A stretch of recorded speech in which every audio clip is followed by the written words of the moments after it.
How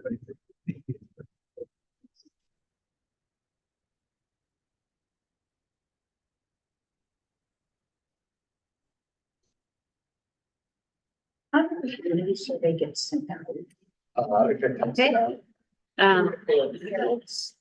Yeah, I got it. Okay, it's 7:15, so we'll go ahead and call the special meeting to order.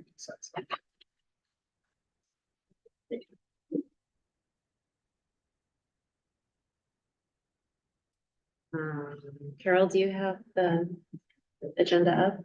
Are you able to read the mission and vision statement for us? No? Anybody? Brian? Okay, Brian, thank you. Decorah Community School District embrace student learning and well-being as their fundamental purpose. Will, in partnership with our students, families, and community, make the world a better place. Mission of the Decorah Community School District is learning, thriving, creating our legacy. The vision of the Decorah Community School District, the Decorah Community School District will be a collaborative, innovative, learning-centered organization empowering students to embrace their personal strength to create their future. Okay, so there's one item on tonight's agenda for this special meeting, and the purpose of this meeting is to discuss with possible action for conference affiliation. So first, I think it makes the most sense for Dr. Cronin to begin. The superintendents do meet weekly, monthly.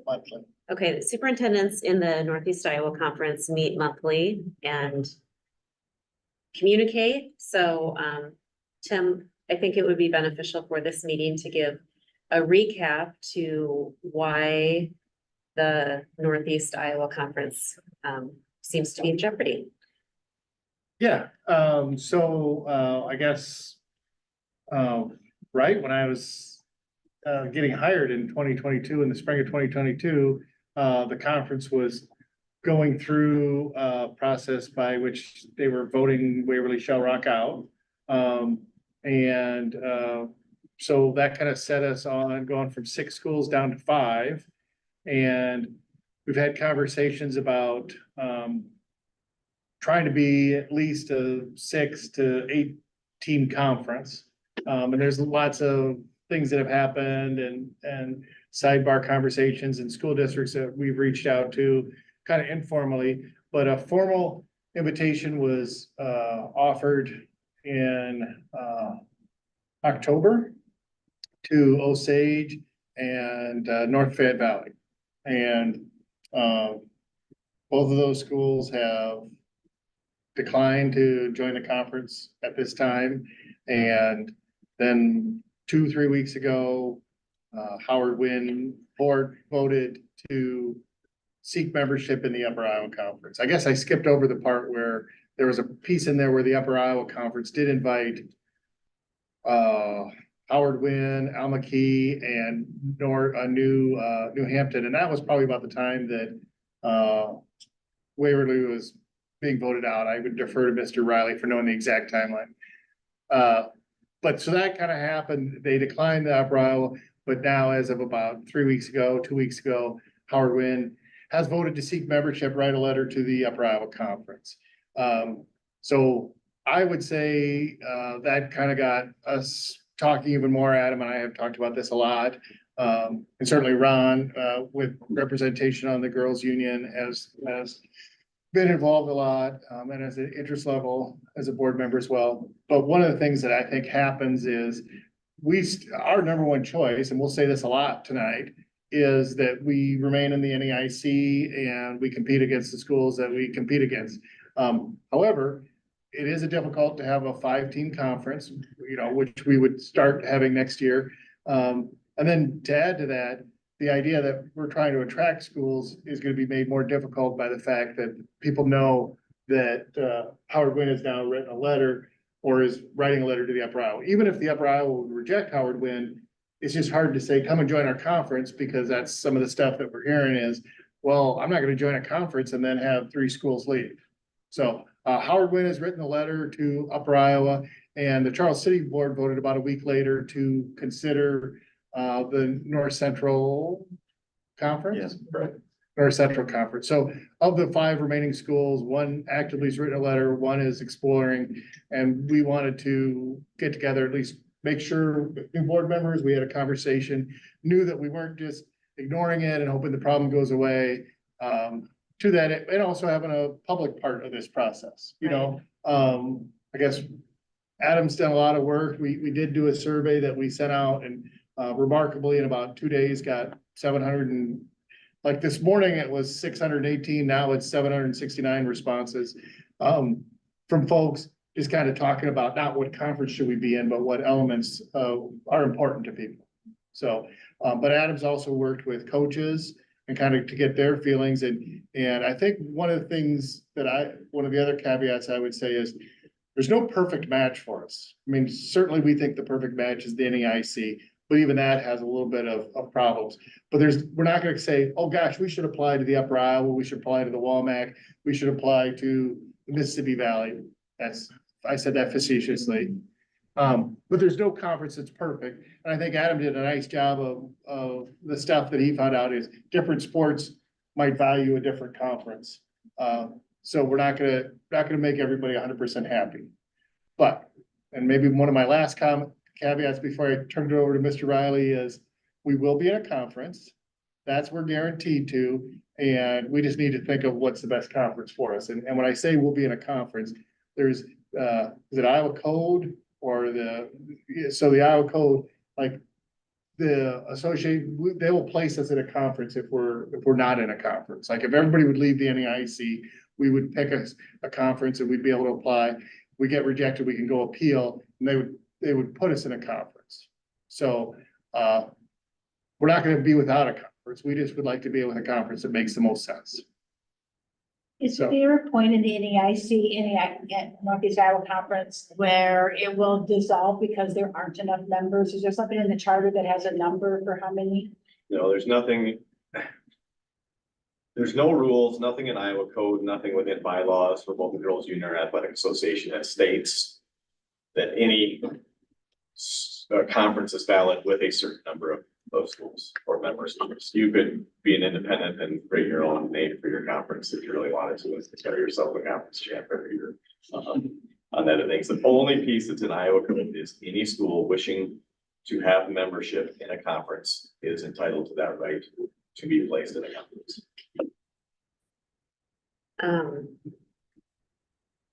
Before we get into the conversation or the feedback, and we have both Mr. Riley here and Mr. Nimrod, activities directors at our middle school and high school. Before we get into that information, is there any other information that the board would like to discuss in addition to what Dr. Cronin described? There's one question I might have, and maybe now's the time for it, maybe it's not, I don't know. But if we try to get into a conference, we get rejected from 1 or 2 conferences, what are the criteria that the state would use? Do they have a written criteria? They don't. No.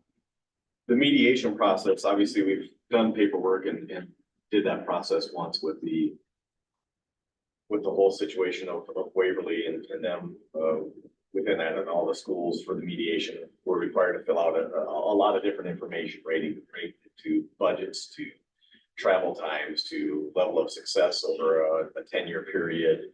There's a lot of different pieces that fit within that protocol before you would ever get to a mediation that you would need to be able to complete. But that's pretty standard information that's usually pretty easy to be able to draw on your app. Sure. So, and I suppose one of the things maybe I didn't say was our options. We don't have a lot of options. Geography wise, we're kind of horseshoed in the northeast corner of the state, and we're one of the larger schools in the northeast corner of the state. And I'm not apologizing for that. I just want to state that as a fact, just kind of understand that we do present some challenges there are some challenges for us as we look to find a conference. If in fact our first choice, the NEIC would dissolve. One thing too that I've been asked frequently is how do we get to the point where the state is involved? And no, we cannot just go request a mediation. you have to be rejected by some conference and then appeal that decision. So the basic idea from the people who will be doing the mediation is you guys work this out. If you can't work it out, we'll step in, but we don't get to just say, hey, why don't you guys sit down and reconstitute the NEIC for us? So, when that process does begin, it would be the executive director of the Iowa Girls High School Athletic Union and the executive director of the Iowa High School Athletic Association and some representative appointed by the director of the Department of Education and possibly others if, you know, if they so choose. So, and they would hear all the evidence, make a decision and, you know, dictate from on high. And they also could, as part of that, put in the new agreement that nobody's allowed to move for a certain period of time. As in, no, you're not gonna just undo this next year by applying to leave somewhere else. You know, you're gonna live with what we give you for a number of years to give it an honest chance to work out. I don't know how often it's happened. Right before I got to Central City, they had a situation where the Tri-Rivers Conference wanted to add Lisbon, and Lisbon was in the Big East. And they only wanted to add Lisbon, and the other schools in the Big East were like, well, if Lisbon leaves, we're not gonna have a good conference. We wanna make a mega conference. And they did get, went to mediation, got the state involved, and the state kind of went in and maybe did more than I realized they could have done. They kind of put some schools, they actually made a new conference out of the deal that like Anamosa wasn't even involved in either of the two conferences, and they got put together in a conference. I don't sense that there's any desire on the state level to do a big blow up. I think this time around, they'd like to just kind of have this resolved a little quieter than that. That maybe didn't work, but that was I guess 2012. I don't know if that's happened again, but if anybody wants the article about it, I save it so I can shoot me an email. I'll link you the article. But in there, it was just some of the schools were like, we didn't even know this was a possibility. Is that when they made the River Conference? Tri-Rivers. Well, the Tri-Rivers existed. I think they took Anamosa and put Anamosa in, Yeah. in River some Valley. River Valley, yeah. So they kind of blew things up, but Yeah, that's kind of the classic. You're getting on the tiger's back and you don't know where you're gonna end up. The tiger decides where you're gonna go.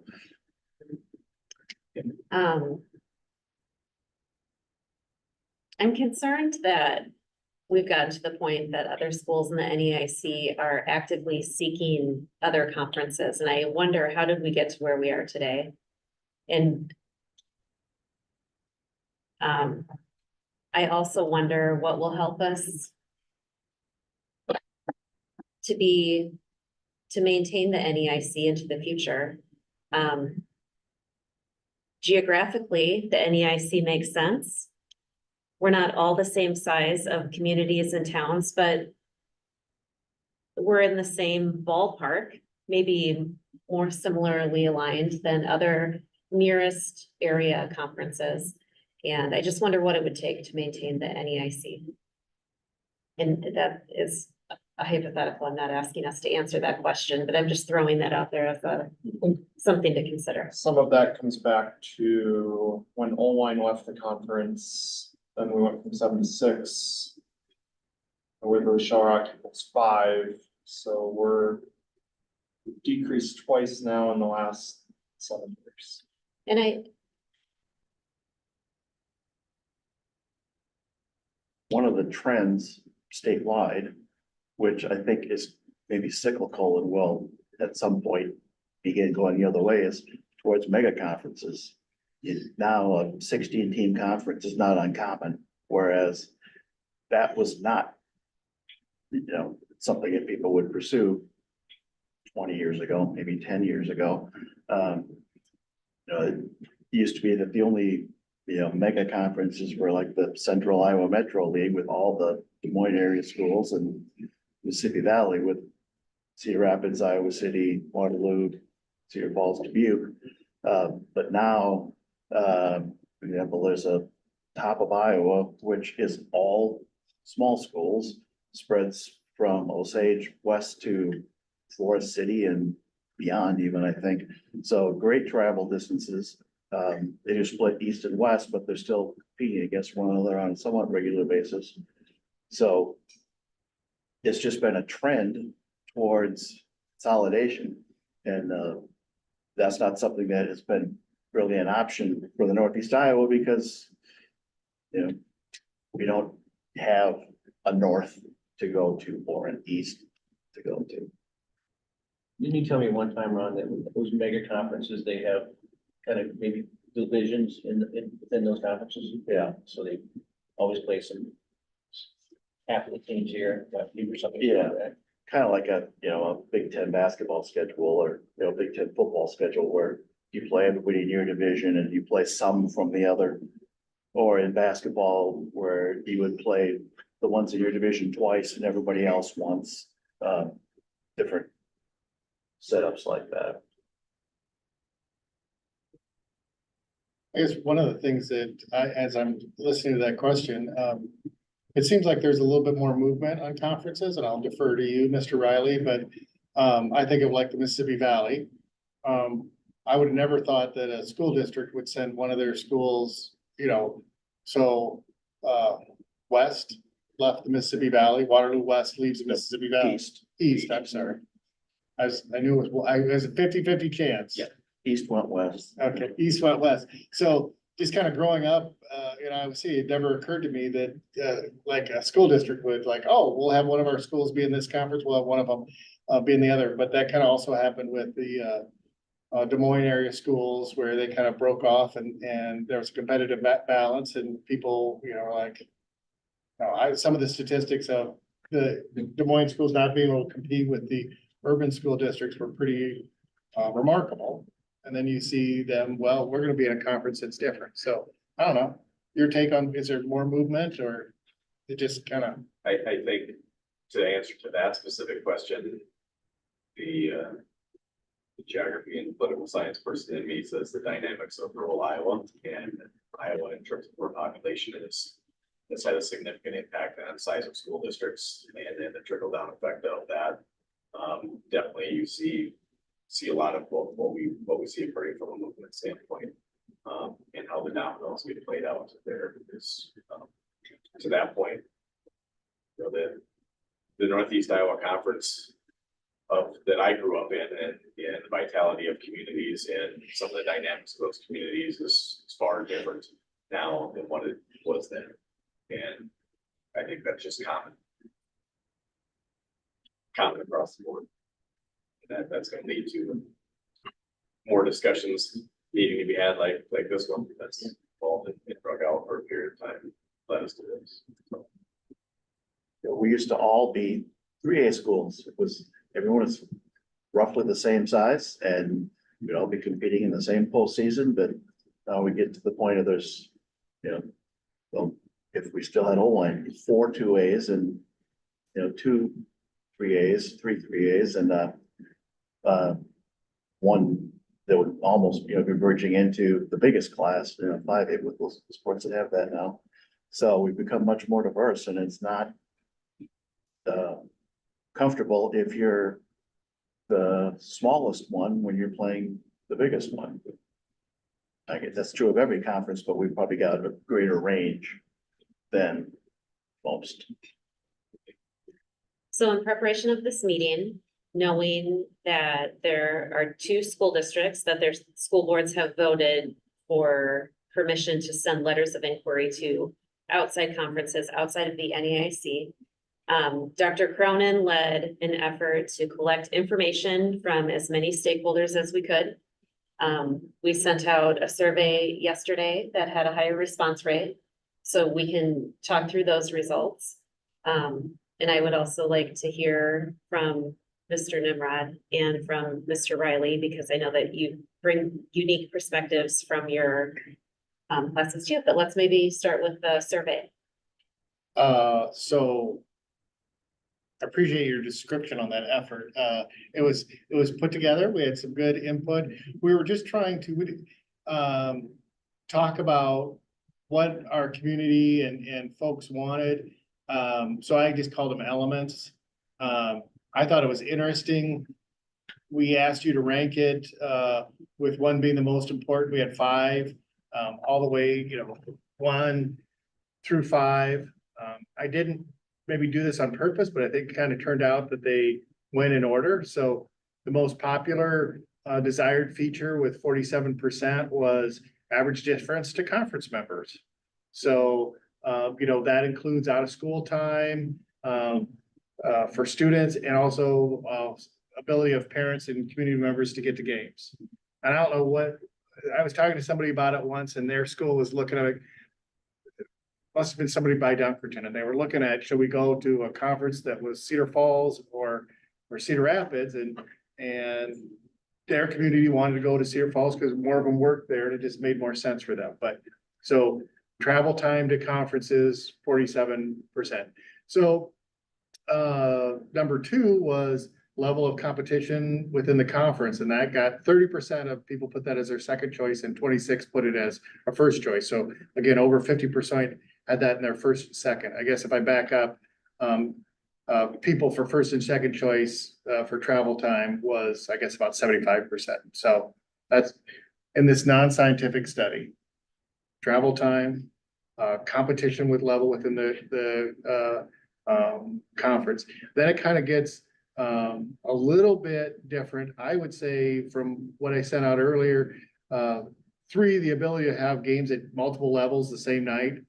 Varsity, JV, JJV, that had 29%.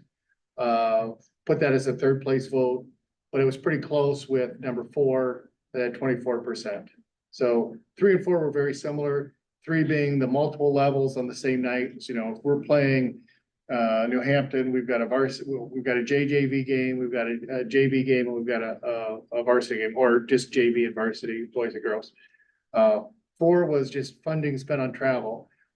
Just kind of understanding, I think there's 2 parts to the funding. It's the cost, the money it costs to get to the events, but then there's gonna also be the revenue that you're gonna get at home events, because that drives a lot of your stuff. And just understanding, if you have folks that travel from a great distance and they're like, oh, you know what, Decorah's games are all on YouTube. I'm not gonna go there tonight, even if I want a Mabe's Pizza. I'm not gonna drive from wherever because it's a Tuesday night and you just don't get the attendance. We definitely saw that in the Tri-Rivers. We had a school from Clinton, Prince of Peace, was kind of known for not traveling super well, and we would have home volleyball where we're paying officials a couple $100, and our gate, the visiting fan, which is part of the gate, would have been $5. So understanding that traveling farther is going to cost more money, but if we're farther away, that's going to hurt our gate, which is going to make it difficult to do stuff, or we have to do more fundraising or cut back on what we give back. And then the last one that had 51% people vote for it was just maintaining those historic rivals. And that surprised, honestly, that surprised me a little bit. I thought that might be a little higher. And maybe I see that through some blue and red goggle eyes, because my dad talks about pitching against New Hampton's Dwayne Josephson and some of his other rivals. And but that's what this, again, this is a non-scientific 2-minute survey, but we wanted some data to get some input. So I know Jake had some insights that I didn't even think of from the middle school perspective, and Adam's got a lot of good data as well. So I will pause if anybody has questions for me. Questions? Mr. Nimrod, do you want to go first? Just briefly, some thoughts here and stuff, just to, from a middle school standpoint, which, probably isn't quite as tied to conference, needs as much as a high school program would be, but obviously it makes things a lot easier. Being in a conference, with like-minded, like-sized schools, et cetera, for the reasons that have already been discussed. I think one thing it's good to be aware of that we, generally throughout the state, middle school competitions begin at 4:15. That might be, an interesting consideration here. in all this. For instance, at Decorah, we try to get our kids there, 30 minutes, 40 minutes prior to the start of the competition so that they've got time to warm up and that kind of stuff. So if we were traveling, we're playing basketball at walk on in Fresco, then we're leaving at 3:15, half hour bus time, it's just there at 3:45, we're ready to go at 4:15. We're playing at Waverly, we typically leave at 2:15 to get us there by 2:45.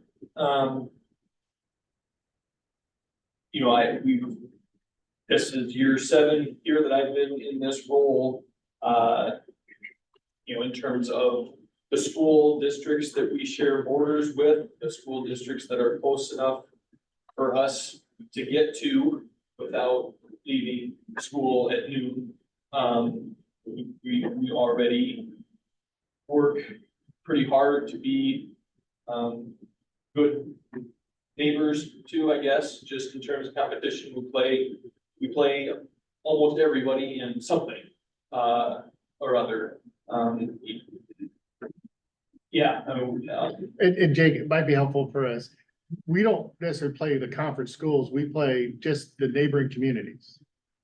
The school districts, we don't just play the NEI schools, we play Postville. yeah, that's good clarification there. Yes, we play our conference schools, that's true, but North Valley, for a lot of sports, NFL Marmac for a lot of sports. Even Postville for some, Southwind we play, we compete with, in several sports. Clayton Ridge, not so much, Elkader Central a little bit, Turkey Valley's with New Hampton for some of their middle school sports. Lansing Key, we see, we've seen, we've not traveled to Mason City, we've had Mason City, we've hosted Mason City at track meets and that kind of stuff. Not regularly, but every once in a while. So I'm just trying to give you just kind of some background here over the course of the last several years. Now, some of those schools that I'm describing are quite a bit smaller than ours. We have to adjust those things accordingly, but we've tried to do that. Maybe we play half our kids against Postville, half of our kids play against North Valley. And that's just things that we've needed to do just to get opportunity for repetitions for our own student athletes and such. So, and we worked hard to, like I said, to be good neighbors and not blast anybody or get blasted in terms of competition and that kind of stuff, some of those situations. And maintain good communication with those activities directors and stuff, most of those being kind of 7-12 ADs and stuff, but I would guess Mr. Riley can attest that we've done what we can to keep things on good terms with these neighboring schools, whether they're in our conference or not. And hopefully the fact that they continue to schedule with us without any kind of requirement is maybe an indication that we must be doing a decent job of being a good competitive partner. Correct. For example, Waverly is, at this point has said, yes, we want to continue playing before in middle school athletics, because it's good for everybody involved there, and that kind of stuff. And same could not be said for all the Northeast Iowa Conference schools. They may not have enough players to make it worth Waverly's time in their eyes. At the middle school level, where you're just scheduling, you're not bound by a conference, what do you suppose the farthest we travel or the farthest somebody comes? Would it be Mason City? Yeah, Mason City would be, like I said, they've come here. For us, it's been our trips to Waverly. Okay. Jake, Maybe, no, I was gonna say national playing, we've sent wrestlers to the national playing field, that is getting closer. Yeah, and those relationships probably would stay intact no matter what conference we might go to. I'd like to think so. That's one thing I think. The middle middle school scheduling is probably not gonna change much.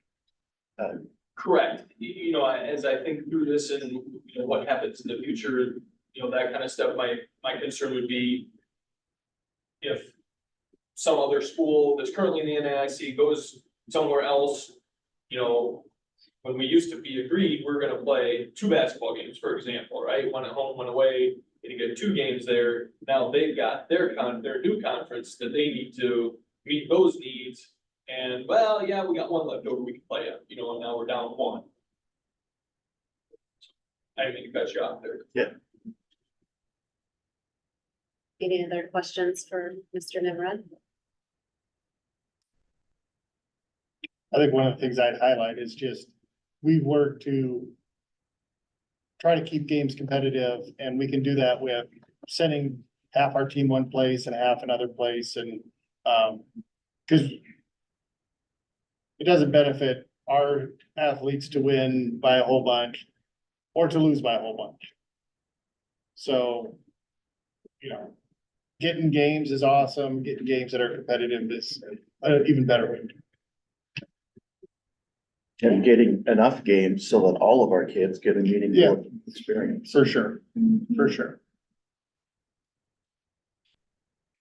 Jake, young kids for me, so I haven't been to a lot of Decorah sporting events at the middle school level yet, but that'll be coming in the future. How many basketball teams does 7th grade field or 8th grade? Are we fielding an A and a B? Sure. A, C? And a lot of times we're dependent on how many teams the opposing team has, but our games with Wiggly, we played up to 4 in the past, got A, B, C, D, and the same with volleyball. So, generally, it's, and that, yeah, or you go down to where you think you have a game in 2 quarters and then they show up and it's 1 game. So.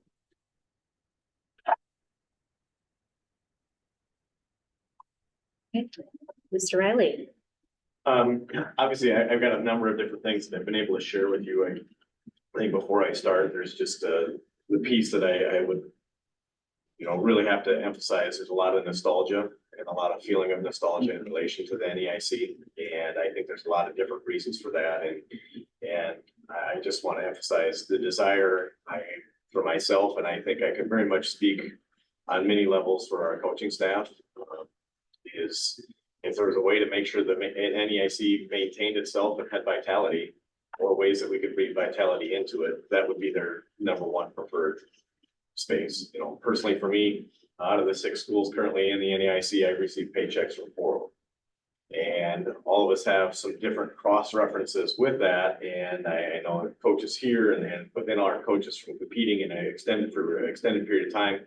I really think a lot of what the true spirit of the NEIC has always been about is the relationships and the trusting relationships that have been built over extended periods of time, because I have many friends, just like all of our coaches, people that we consider good friends, that when it comes time to compete against them, we compete hard. And then at the next time we're set. And everybody still has that knowing and understanding within the spirit of what it always has been to maintain those relationships. And then in the AD's chair has been an exceptionally a lot of fun for me, because it's still about doing our best, even though circumstances change over time, to create environments that are meaningful for kids and communities. And staff. And I think there's been a lot of really, really great, meaningful moments and events. And when certain teams still have some success through getting themselves through the Northeast Iowa Conference in a regular season, everybody's there to support each other along the way. And I also know that nostalgia and times change. And we're faced with a certain reality as far as where we're in. You know, with Crestwood having their board meeting on the 17th of January, we scheduled, because we had some pre-information on the 18th of January where I pulled, and we wanted to have a meeting of all of our coaches that were coaching a sport or a member sport in the Northeast Iowa Conference. And we've had a subsequent meeting within that, but a lot of what we wanted to be able to lay out in that time frame is have a conversation with them so they could be included in discussion. We could have some feedback. They could have some time to talk with each other. Knowing that the needs of different sports are different, they're not the same. And in that meeting, I tried to really kind of lay out where we were at, Also shared a lot of information because there's been a lot of conversation with colleagues in Charles City, another place that I coached and have some very, very good friends. With some very great trusting relationships because they're in a similar situation as what we. And really trying to lay out some different elements about how do we move the needle forward in the event that that the NEIC is no longer a thing. And within that, with the coaches, I wanted to make sure I was very informative and then also with an understanding of by the time we get to having a board discussion, I think it would still be premature for us to say, hey, we're at the point where we're going to make a final decision on anything. When it comes time for tonight, know that everybody amongst those coaches understands why we will decide what we decide and feel like they've had a voice. So then at that point in time, when a decision is made, everybody at least understands why we're going, where we're going to go, even though everybody might not agree. Individual programs have different needs, but at the end of the day, we still serve all the same students as they participate in a multitude of our programs. So we want to make sure that you as a board and our community as a whole is informed in relation to why we're going to end up making whatever decision we have to be able to make and wherever this is, still fully knowing that the NEIC is there. So additionally, you know, we had that meeting, we gave some survey information to the coaches, we gave them some time to be able to talk, and we tried to be able to get some feedback back, which I'll summarize at some point in time in this sheet a little bit. But within that premise of that meeting, we said we kind of have three options. Four, if you kind of talk about hybrid and what options are and what they're not. And I've had discussions with both executive directors of the Girls Union and the Athletic Association to know, hey, to get to this mediation part, if that's where we're at, how can we do that honorably and respectfully? Because anytime we're going to get to mediation, somebody's going to be unhappy on that end of things. But can we at least do so as a good partner, knowing we're still trying to take care of our kids, but also understanding our bordering districts, we have a responsibility to be able to work together with them, get to that whole piece of creating positive environments and experiences for our kids. I talked to several ADs in both leagues, the UIC as well as the WAMAC, and people that I've worked with for a long time, just to be able to have some honest conversation of what and how they view us as a community, as a district. What sort of things do they find that would work well? What certain things do they not find that would work well? And try to be able to gather a certain amount of that information with that. As we look with the three different options that we presented out and discussed with the coaches, I'll probably work backwards with the one saying we still have the right to be able to compete independently. Currently within the state, there's two schools that I know of, unless I'm missing something, Hull Western Christian and Grandview Christian are the two schools within the state that do compete independently, and they find ways to be able to make it work.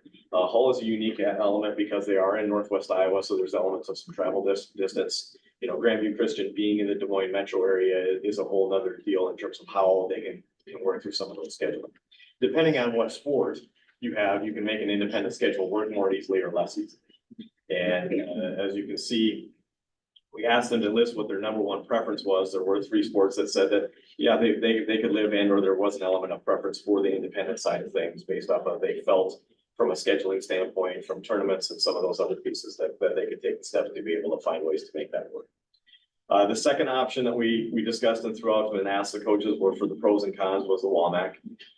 And there's definitely, if you would really sit down and have individual conversations with every one of our coaches, from a programming standpoint, from a competitive standpoint, from a school size standpoint, the WAMAC fits very, very well. And I feel from my conversations with some of the fellow WAMAC ADs that I had discussions with, they would love to see Decorah. That doesn't mean that they would approve us, because the same issue that we have in relation to the travel distance is definitely a high concern for a number of those schools that are further out. Now, granted, they just have to come here and make a trip here once per year or once every other year. But I can tell you through trying to work through non-conference scheduling as we try to work through that at lots of different levels for different sports, they do not admire traveling and making the extra travel time when they have metro options that are closer by, that they still feel that they can get that competition and the competitive situation that Decorah would offer. So within that, I could flat out tell you if we were 30 minutes further south or 45 minutes further south, that all of our coaches would be very strongly in unison in relation to what the WAMAC would offer in terms of pursuing and having a conversation with them. And I really want to make sure that I acknowledge that for everybody knowing and understanding. When you look at the other option of the Upper Iowa Conference, a number of the pros and cons, obviously were listed out. Obviously, there's a disparity in relation to school size, which is going to impact as far as how and what relevancy we can create for competitions for both entities. For a smaller school as well as a larger school. And that is definitely a barrier that's there, but from a travel standpoint, when you look at the difference of travel from the average travel distance to a WAMAC school is over 110 miles, and the average travel distance to an Upper Iowa Conference school, just as it exists right now, is 32.8. If you did add the numbers of New Hampton, Waukon, and Cresco, that number actually decreases to by about 30.2 miles. So within that's a relevant factor that has to be addressed, and everybody kind of knows with that. So you can see that 8 of our sports, if you would ask what they're asked and what their number 1 preference, their number 2 preference, or their number 3 preference of those 3 different options was, 8 of our sports still picked as their number 1 preference within that. Now, some would say that we're still having a hard time balancing out that difference between the WAMAC and UIC. The other piece that I will still state in relation the known factor, and some of this is through discussions with other schools, but it's not specifically stated on the sheet, is if we would compete in the WAMAC or the Upper Iowa Conference, there would be divisions, and divisions would definitely have to be drawn in WAMAC, probably along geographical lines. This is not us making that decision in isolation. Within the UIC, it would definitely have to be along the lines of school size from a competitive standpoint and some other elements. The other known factor that I did when coaches asked, well, is it the UIC as it is, or is it the UIC that still includes those other Northeast Iowa Conference schools? You know, ideally, Charles City being involved in that would be great. But they've done a similar process in relation to talking and having conversation with their coaches. They're still trying to gather some of the community feedback. The NCC, the North Central Caucus, was where they felt that they wanted to be able to go, even though there was concerns with travel as it relates to that. So within that known, I think all of the coaches were under the hope or the knowing that our fellow Northeast Iowa Conference schools minus Charles City would be a member in the UIC within that. So I just want to make sure that I express and I clarify that, because that weighs into how they made some of their preferences. I think that's a very good clarification. I think some of that was the documentation that Howard Wynn looked at in their board packet did have a Upper Iowa Conference With the division that had Right. Howard Wynn, New Hampton, and Almaquee in the Upper Iowa.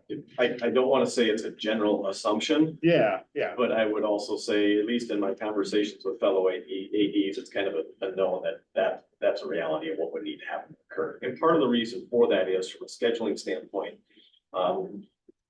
Within all of our coaches, if we get locked into a schedule that does not allow us very many non-conference opportunities, that's not going to be advantageous in any way, shape, or form for both ends of the equation. I don't want to speak for other schools because it's not my place, but obviously some of the smaller schools in the UIC still want to make sure that they're able to schedule appropriately within non-conference opportunities and not always be forced to go across divisions and compete against a larger school for an event that's really not going to create a meaningful or productive, or in some cases, a positive event for both schools. And I think everybody wants to be cognizant of that. But there's also opportunities that become unique if somebody is having an exceptional year, or is there something that can done or something that they know where it can help teams prepare from a competitive standpoint for the postseason as they go along. So I just want to make sure that I'm clear on that part.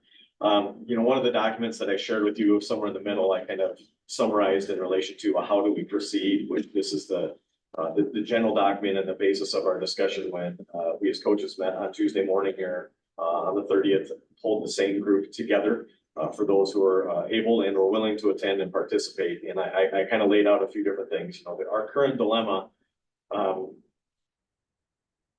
with a conference affiliation really kind of narrows down to, at this point in time, making a request to the Upper Iowa Conference and the WAMAC Conference, because we know there's opportunities or a situation where there's no guarantee that either conference would say and accept us. And that's where I think it's important for us to continue the discussion, because there is a likelihood that we would end up in mediation or need to request mediation from the state, at which point in time, obviously one representative from the athletic association, one representative from the girls union, and a representative from the Department of Education are going to facilitate that process and make some decisions for us. Everybody's in agreement that, like I said, the WAMAC really fits from a programming standpoint, similar size schools, and presenting the opportunity from a competitive standpoint for our student athletes to be prepared for a postseason, which is a legitimate concern within that. The UIC obviously has an opportunity to still compete against our like schools and continue those relationships that are so important within the communities. The survey is very interesting as far as that fifth element. As far as everybody else, it's clear people are ready for something new and are prepared, knowing that something new has to be able to be a part of that. That's going to ebb and flow over a period of time, but I think we need to make sure we're cognizant and acknowledging that.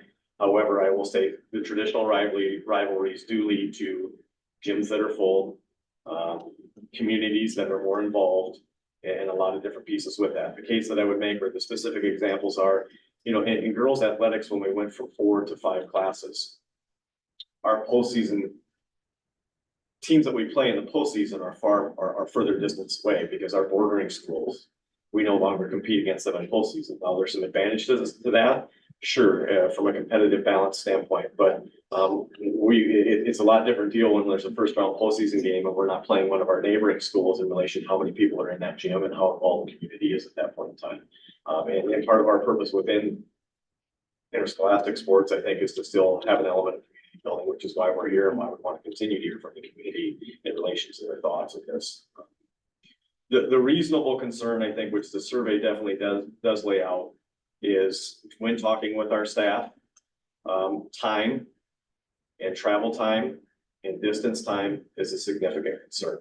I have some real concerns in relation to when the extra time is committed, what happens to the overall participation of our kids.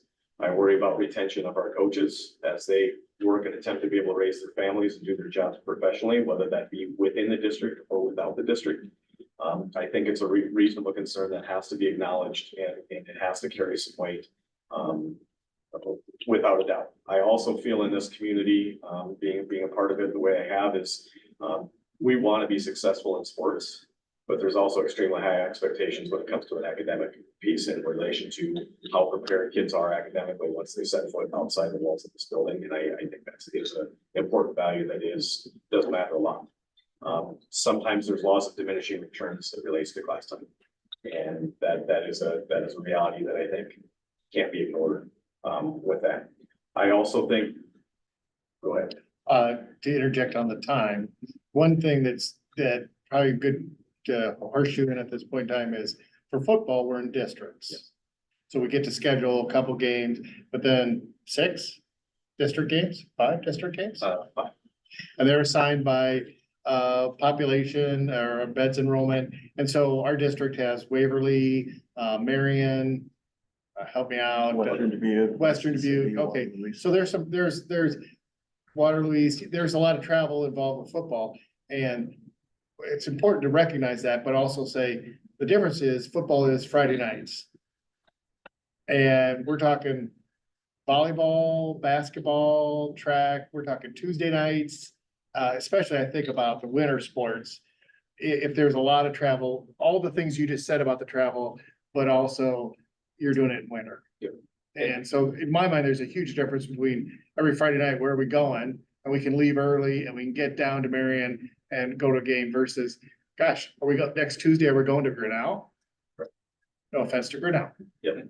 It's a long ways away. It's a significant trip, and if I want to be able to, if I'm a parent, and that's been expressed on that and things, and a person has the parent hat on and the opportunity to be able to want to see their son or daughter compete, it's a different deal, and that kind of is one of the elements of that financial responsibility, which is one of the other bullet points that I get into is, there is a factor that can't be ignored in relation to people showing up and showing up to events does drive our offerings in relation to how we can balance a budget and still have as many offerings as we are. So then we'd have to continue to be able to have some of those discussions about how we can make up some of that when we know that a family might not travel or be more likely to watch the live stream, as opposed to knowing that they can get off of work to travel to Decorah for a competition. The other piece, obviously, there's impact on general funds from impact on transportation funds. in budgets and in just general revenue, which can't be ignored. With that, and I guess the last point that I know that I made here, that it kind of comes back to me, and I think our staff, I feel like I can speak for our staff. You know, the purpose of co-curricular and extracurricular activities from an interscholastic standpoint is to enhance the academic opportunities and academic performance of our students. And if we do have to weigh that the way that we do need to weigh that, I think we have to have some serious consideration when it comes time to knowing that the travel distance to the WAMAC is a barrier that is going to make that a little bit harder, without a doubt. I think everybody can acknowledge the obvious. So that's where, with the coaching staff, when we met on Tuesday morning, they kind of understood as I look at you and try to give you informed information, is that the UIC and being able to start having a conversation with them, I think is probably the right direction that we need to go at this point in time. Not knowing where some of those pieces are at from a procedural standpoint and how some of those other schools or all of those schools feel, but I don't know that it's best for, you know, us to say, hey, we're gonna go ahead and do a full petition and say, hey, we're gonna go full go with the UIC. We need to be able to do that. And that's part of the conversation with the executive directors that I had as well. And Ron alluded to it earlier. They emphasize very much, if they go into a mediation and have a discussion and all that's been sent is letters, that's not a good faith effort in terms of leadership by the adults responsible with those leadership positions within their districts to really try and work through some of those things. And there still can be some elements of disagreements with strength, and relationships can potentially grow through some of that. But I do think it's important for us to make sure we're fully transparent and to go have conversations and be prepared to be vulnerable, knowing that they would have some concerns that are going to be expressed back to us, and how can we be a good member and find a good way to be able to contribute positively to build those relationships and create good experiences for kids in all districts, to try to be able to serve each other. So, you know, with that, we'd obviously work to have a conversation, come back and have a conversation with the board and say, you know, here's what we found out, here's some different pieces, and we can apply for membership at that point in time, knowing that there's a chance to be able to make it work, or there's a chance we would be rejected. So, like I said, within those next future steps, that's kind of a lay of the land in relation to where we feel that we're at. And like I said, a reality that we put on a mediation, depending on how some of those conversations go. Thank you for all the conversations that you've had in the last month. I really appreciate it. Lots of good relationships. I emphasize that a lot. There's One thing we can develop trust with those relationships and through those conversations, the better it is for. One thing I think it's important to acknowledge too is we're not talking about next fall. Yep. We're talking a year out, so it's not as if we have to hurry up to get something done. We've got some time. The Northeast Iowa will unquestionably exist next year. Yes. And we'll be part of it, and we don't have to rush into anything. In a reality piece that I'll add to that too, one of the questions that our coaches asked as far as for a time frame, how fast do we need to move as it relates to this? And obviously the target of where we're looking at, there's significant changes that could happen, is the 25-26 school year. And what does that look like to prepare for the 25-26 school year? Well, we need to have some certain answers in relation to whether we're going to be placed in the conference or not, or whether there's going to be a maintained hold on the 5 current Northeast Iowa conference schools, or whatever pieces of that. But in order to be fair to our kids, scheduling officials, all the other pieces, we would need to know that October at the latest of next year. October of 25, October 24. To October really 24. truly be able to know that our fall schedules, and make sure we have officials and serving all of our kids from all schools. So they're prepared to still have that same opportunities and have not opportunities lost based off of agreements or disagreements that are happening amongst the adults responsible for that. Is there any detriment or incentive to make that contact with one of the conferences to say that you would like to consider entering your conference? Is there incentive to do it earlier than later? I think there's total incentive to do it sooner as opposed to later. You know, to the point of Howard Wynn taking the steps that they did, I think there's total value in terms of how long is a 5-team conference provide viability. I think that is there's no doubt. I think everybody's agree with that. And, you know, their decision of that board to maybe push the needle in depending on what the UIC decides, at least helps move some of that conversation along, which I think is a good thing. Because otherwise we're just kind of remaining stagnant. And are we truly serving the kids of all of our member schools by doing that? So I think the more that we're able to push and to be able to have a seat at the table, which I guess is one of the important things that I think is important for us as a district, is we need to be able to, we need to advocate for us to have a seat at the table, however that ends up happening within that. And I know Charles City in their leadership of the district feels exactly the same way as what we do. Is it a sit and wait and see isn't going to help us if we need to know what we're doing for the 25-26 school year, at least have an idea by no later than October. We're not serving our kids, our community correctly. So a few highlights of things that I've heard tonight are the conference climate is changing statewide. That's true. We're uniquely big. Decorah is uniquely big and uniquely rural. And we all want to do what's best for our kids and for our community. So next, let's turn the discussion to what's the next best step. Knowing that there's been movement by 2 other school boards in the NEIC. Knowing more than just what's in front of our nose today, knowing that we want to really know where we're going in October of this year. What's best? Adam, do you think there's possibility that there are other schools we haven't requested or made inquiries with to join the NEIC to keep it viable? If that's a possibility. Or, and you can answer it this way, is that a pipe dream? And we should be more realistic. I'd like to believe it's not a pipe dream.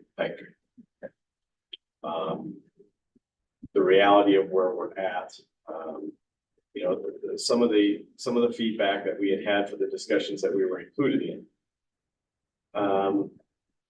You know, initially, you know, this board made a decision when it comes time for Waverly. And I think the premise of within that meeting when that happened and occurred was that was the only and best option for us to viably create a situation where we could expand. And was there a high comfort level in that decision? No, there was not. But there was still an effort made to say this is what can happen to be able to do what we can take the steps to be able to maintain NEIC. Unfortunately, there's lots of different things and different opinions when it comes time to that. There hasn't been enough steps or enough unity, maybe enough open and honest dialogue for that to be able to sit down and actually occur. And I think that's part of the reason why we're at. And we have to be, I'm not here to not acknowledge now once that happens, that board's made by this board, now we're the largest school. Was that the intention to put ourselves within an element? We've always worked really hard to be good partners.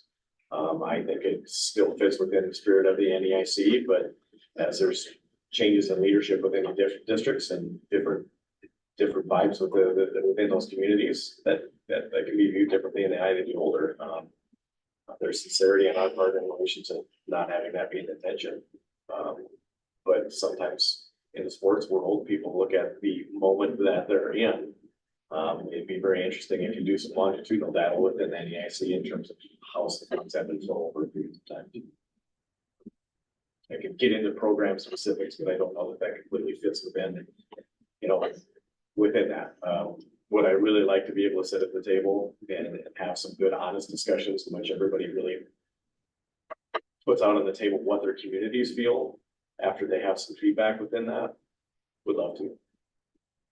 And I guess we're trying to work hard in that process to make sure the community knows that we want to hear what they have to say and what our coaches want to say too. So at this point, do you know of any other, NAIC's, schools that are considering at moving conferences? I think probably as far as within our ones that- league, within our yes. current league. I'll let you speak to that. You've had some more conversations. Yeah, I guess, I always like to stick to facts or stuff I can prove. I think there's, I kind of assumed when I saw Howard Wynn's document and it had New Hampton and Almaquee on it, I was like, oh, okay, so they're all planning to go to the Upper Iowa. I can't confirm that. I don't have that, but I think because those were the schools that were invited before, those are the three schools that before, I think it's logical to assume that they're not far behind. I know Jay at Almaquee was just interviewed and I think he said to Darren on whatever Darren's show, I'm sorry, Goop, I don't know your show's about. Hometown. Our town, yeah, John will splice that together from it. From our town, the Almaquee's looking at a wait and see. I don't know if I know, I don't know if I have a specific plan with New Hampton. It's interesting because I think, I mean, I've had different superintendents tell me all sorts of stuff and I know a different group of people that had them and not people that are in the NAIC necessarily. But early on in this process, somebody said, well, you'd be a perfect fit for, like, right after I got the job, you'd be a perfect fit for the WAMAC. Distance is the only problem, you know, like, that's the only problem. That's a huge problem. Yeah, and I agree with Adam. If we were 50 miles south, it'd be perfect. But I do acknowledge the point that Adam made. We're the biggest school, and I've had people say, you know, there's schools that don't want you because you're too big. Well, I get that. I'm not gonna apologize for it. We are who we are. We're just looking for a conference and, you know, we'll try to be a good partner wherever that is. I guess your original question is, are there people, not formally, but I Well, believe that there's been discussions. Another thing that we don't know, we don't have a crystal ball to know what the Upper Iowa Conference is going to do. Just because Howard Wynn is going to send a letter of inquiry doesn't mean that they're gonna be invited or, you know, accepted. There's a lot of unknowns, Yeah. so I guess I caution us to take swift action today, simply because we do have a bit of time. I think that there's more conversations that can be had, more trust that can be built to get vulnerable and really talk about what's good for you, what's good for us, what's good for everybody. And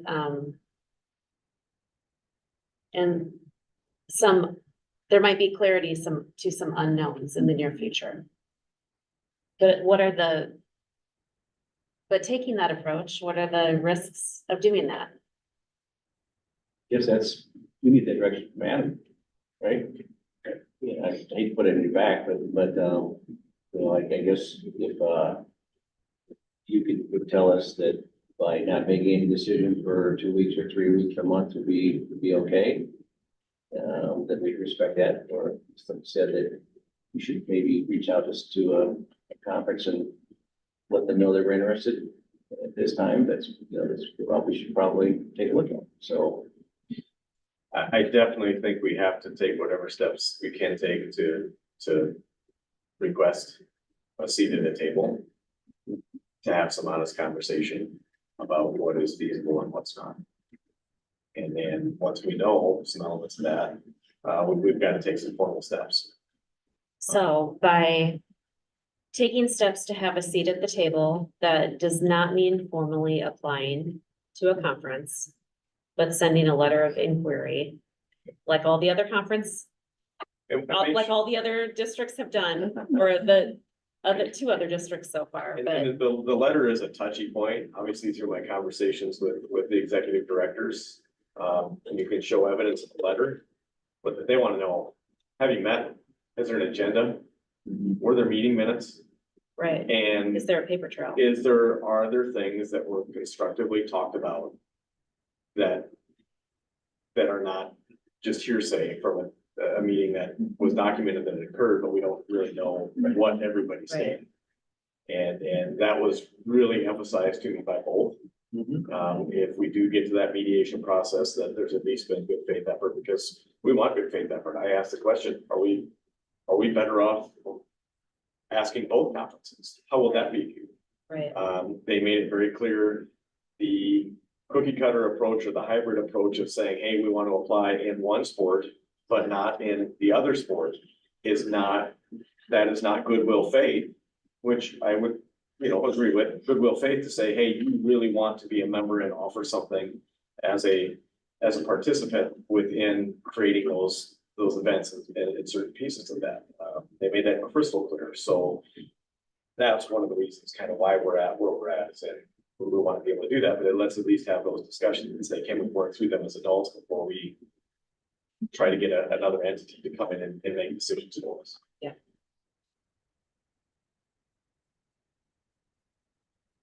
So one thing I think is important is that we take steps to keep our options open.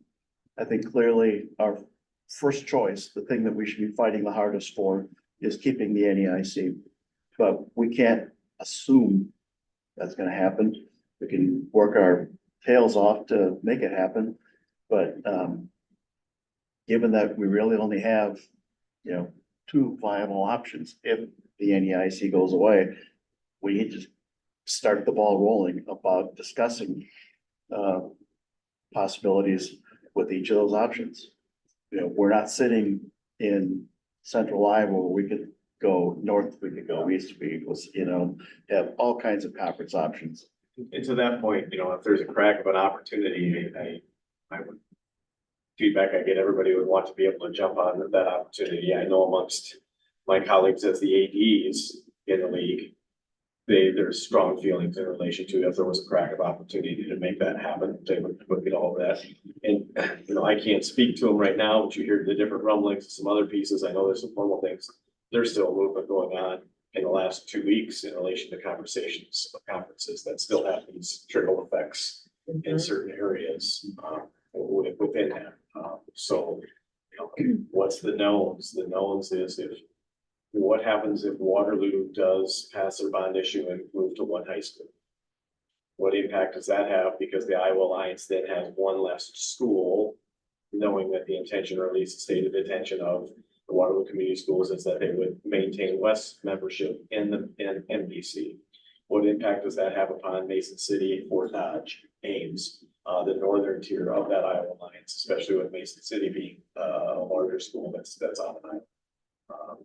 I know one of those schools, I've been told, or at least at their AD meeting, has been formally asked to join another conference that is more in the metro area that might fit. And how does that then put two of those other schools in that northern tier on an island? So there are a lot of moving parts as it goes, and all of those schools do have a right to be a member of a conference.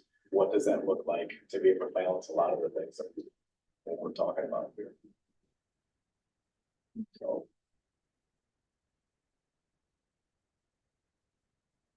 Yeah, I guess I would just reemphasize the importance of doing everything we can to save the NEIC.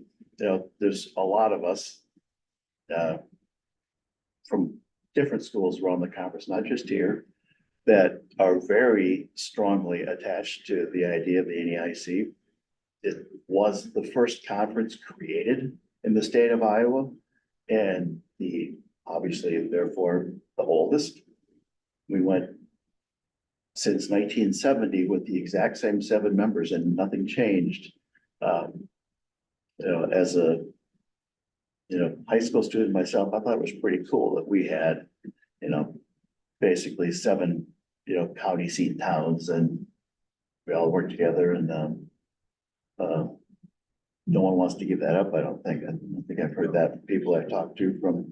But we have to accept that it can change. Yeah, And there's yeah. some things involved. I can date back to my mother being a school board member in New Hampton, and the the efforts in the late eighties through the nineties to get an eighth school in Northeast Iowa. Remember the different schools that there were still requests that were being sent out, to be able to find that and get that eighth school to be able to jump up.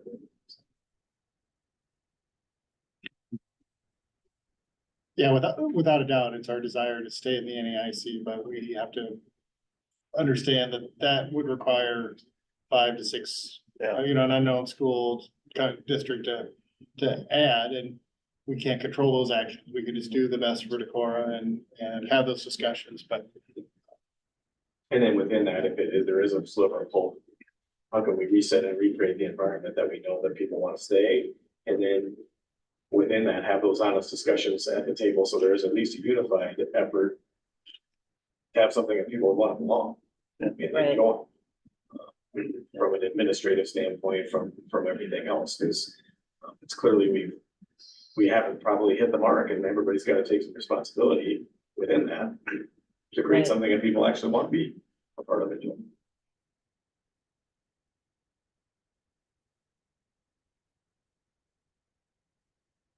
Our recommendation, Yeah, that's it. we And we write a letter to the Upper Iowa, I'll say it so that they can't blame we can't blame everything on you, Adam. Then we write a letter of inquiry and exploration to the Upper Iowa stating that that would be our first choice in the event that the Northeast Iowa Conference, whatever term, dissolve or fall apart or whatever. So that they understand where we're coming from, we're upfront, we're open, we're not catching them by surprise. We want to be a good member. Yeah. What can we do? What do they need from us to make something like that work for both entities? And is this the best timing for that letter, or as soon as that gets out that Decorah has written a letter, then is that another? Yeah, we have. Right into the Northeast Iowa Any decision, final Conference? decision's been made. I think we would come back to this board if we get to that point and say, hey, here's where we're at. The other schools in this conference knows that this is surely a likely possibility. You've had that conversation with the other agents. As far as, letting the cat out of the bag, I think that's been accomplished already. Yeah, and so Adam's talked to people, I've talked to people, we've at least acknowledged that it's a possibility. We haven't been able to talk to everybody. There's only No. so much time in the day, but Right. trying to be able to have a good faith effort for getting the temperature on. And it was interesting, I had a conversation with one of the current NEIC superintendents, and he said it's pretty logical to him what our decision would be, just based on geography, but he's not sure everybody fully understood them. And I was like, well, then it's probably good that we state what our intention would be, because we don't want anybody to be surprised. But Adam's point, like, how could we be a good, let's have a discussion so we can talk about what it would look like. Carol's question has been in my mind for the last many minutes of, is this damaging the NEIC by sending a letter to the Upper Iowa? I'm wondering if by sending a letter to the Upper Iowa and joining that conversation, if that wouldn't be strengthening relationships with other schools would that strengthen relationships or build trust in some way, or open doors to new conversations with our neighboring districts? I have a take on that. And it is slightly negative, but whether some people want us to have a seat at the table for a discussion or not, we need to leverage ourselves to make sure we have a seat at the table to serve our kids. Because we are geographically located where we're at, and we're not going anywhere. So as a result, if this was what needs to happen and occur to make sure we have a seat at the table, I think that's what we have. And let's be like crystal clear, not everyone wants Decorah at the table, Yes, right? that's my view. Yeah, well, I mean, we're the biggest. Yeah, no, It's and just a fact. I've been told that, so. I mean, our goal would be to compete with people, and you said it eloquently, other people of our size. In order to do that, we've got a lot of traveling. a lot of traveling, and there's a detriment to that travel for multiple reasons, and you've done a great job of laying it out. I graduated from Grinnell High School, thank you for trying to bash my claim. I'm honored. But, and it's a long way down there. It's not, it's not easy to get there. I mean, it's not. I mean, I was on a advisory facility with an insurance company, and a lot of times I FaceTime when other people go down there. It's not an easy place to get to. And I can't imagine putting kids in a bus and going down there and, you know, getting out of school early enough to make that happen. There's certain sports where we do that.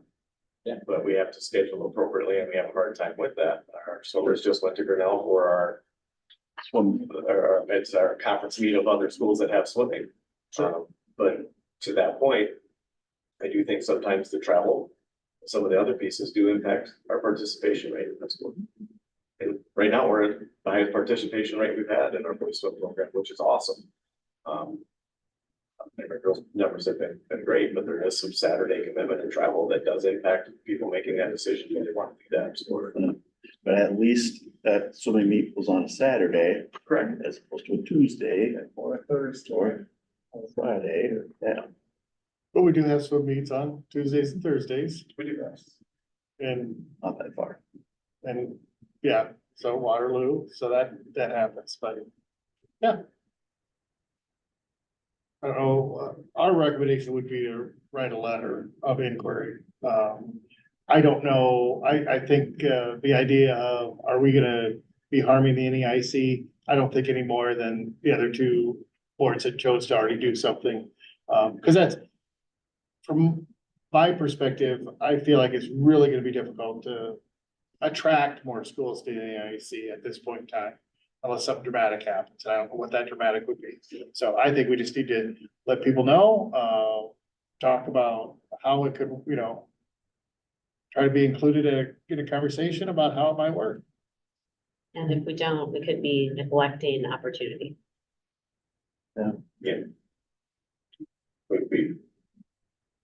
We don't have time to wait and see. That keeps us one step further from mediation if that's the worst case scenario to be able to do it. Or if we are in mediation, We've done our we due no diligence. due diligence according to what we've been told in relation to trying to avoid.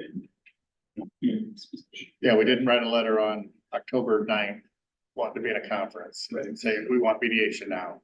Well, and first and foremost, I think we're being as open as we possibly can, completely transparent about the situation we're in and our options and proceeding in an appropriate way.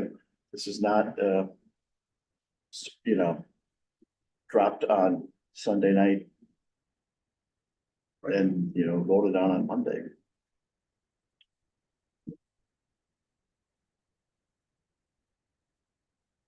And yeah, to that point, I've said that many people where they've come and offer an opinion and they're worried about offering opinion. There's an idea out there maybe that we haven't thought of, so we'll take the feedback. So it's not really an action item, but But we can take action yeah, I mean, if we just so a choose. consensus that I move that we allow BD Riley and the Association of Superintendent Cronin to make that inquiry at the Upper Iowa Conference, should the NEIC dissolve, that they are our first choice. And in your motion, we don't have to wait for the NEIC to dissolve. Correct. You're just saying, Yeah. with, make sure the UIC knows, hey, I like that motion. yeah, I'm not sure if did we have this as an action item? A possible action. Okay, well, then I will second the motion. Okay, we have a motion and a second. Any further questions or discussion?